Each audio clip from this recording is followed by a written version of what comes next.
Hey friends, in this video I'm going to share with you the top 3 signs that I see in emotionally clogged empaths that they might not even recognize within themselves. If you feel like you might be bogged down or stuck in some old emotional baggage, stay tuned because we're also going to talk about ways to integrate and get through to heal. It's all about feeling better. Totally possible. I'm Sarah K. Grace, psychic paramedic turned holistic first responder and now psychic surgeon. Used my intuitive abilities while working as a paramedic in California's busiest 911 systems, and now I work full-time as a medical intuitive and psychic surgeon, just helping people get to the roots, the root etiology, underlying cause of dis-ease, emotional dysregulation, energetic, all of the things. So if you're into feeling good, all things energetic, all things supernatural, all things amazing, go ahead and be sure to like, subscribe, and hit the alert bell. Lots more to come. Okay, I want to hear about your emotional processing in the way of what have you tried to heal yourself. Let me know in the comments below. Okay, 3 signs you may be clogged up emotionally as an empath and not even know it. The first is going to be pain. So oftentimes intermittent headaches, just meaning they come and they go. You might have jaw tightness. You might have neck pain, shoulder pain, back pain. Any sort of muscular pain is typically indicative of unresolved inner tension and turmoil. So the first thing to do, if this is you, is to stop and understand that any areas of tightness and constriction block the energy from being able to perfuse or move through the meridians, the cells, and the organ systems, the muscles, etc. So if there's a block and there's tension, then obviously the nerve endings are going to throw flares and cause pain to get your attention. One way to start the process of healing this, by first you stop, and then second, we're going to take really deep, full breaths and draw the deep breath and the consciousness and the fresh life force into that area of constriction. So if you have shoulder pain or back pain, close your eyes, really deep breaths going directly into the area of tightness. And ultimately what it'll do is start to move it'll soften first and then move some of the occluded energy. Usually it looks like popping a pimple. You may have an anger outburst, you may start crying, you may have kriyas, which just means jerking and twitching as the energy moves through. It's all about introducing a higher frequency of consciousness and or life force down into any area of stagnation. So you can do that through breath, you can do that through yoga, tai chi, qigong, any sort of movement that especially incorporates full range of motion.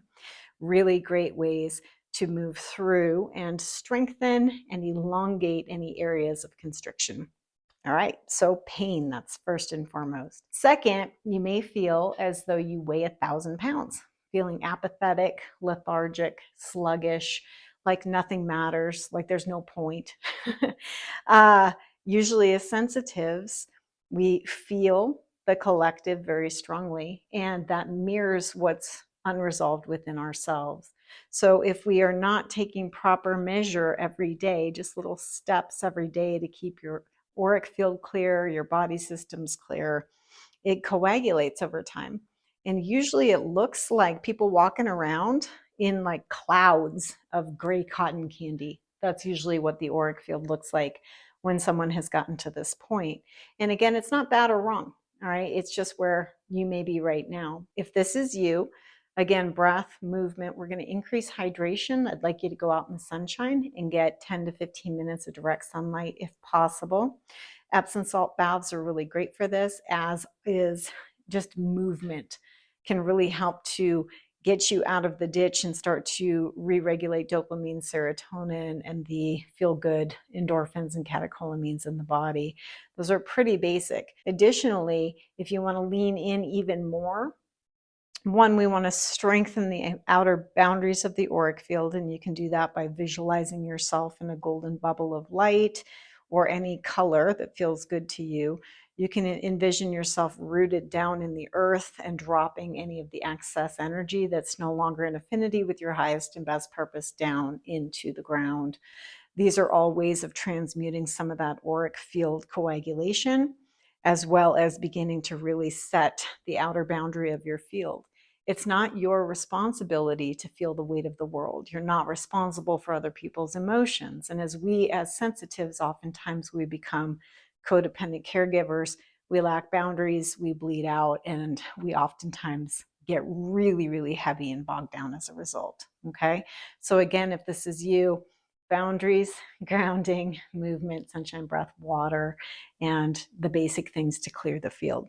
All right. The last is going to be physical weight. Oftentimes I see a lot of belly weight or a protective layer on people that are really sensitive, and especially in the last couple of years, it's like people's weight are just creeping up because there's so much stimulus out here that subconsciously it's like, oh man, it's too hot in the kitchen. I gotta take a step back. And so the person may not even be consciously aware, but there's a sensation of not wanting to be down in the body. So the body begins to accumulate excess weight as a barrier. Okay, so if this is you, we want to hit it from all sides. Do go get your thyroid checked, do get your hormones regulated, do hydrate, and do move your body. Those things are basics. We want to take care of the physical vessel. Additionally, it's really about calling your power into the body and being willing to acknowledge and accept that you're strong enough to face and to feel whatever the stimulus, the sensation, the emotion is. A lot of us sensitives like to go up and out. We don't really identify with this reality. We don't understand why people, still segregate, and there's all of this, contrast and things. So a lot of times we can disassociate, and that also contributes to having that excess layer of protection. So calling all aspects of yourself and your personal power back into your physical body will help you to balance the actual physicality, which is going to then in turn balance the energetics and the emotional layers. Okay, so I hope these things are helpful to you. Again, let me know in the comments if you have any questions or if you want more videos on specific things. I could talk forever. Be sure again to like, subscribe, hit the alert bell, and this does really help when you share. So go ahead and share with your friends. Reach out to me if you need more direct guidance, sarahkgrace.com, and come join us in Grace Place for a online community of energetically sensitive and gifted people. Lots of love to you guys. You got this, and remember your power.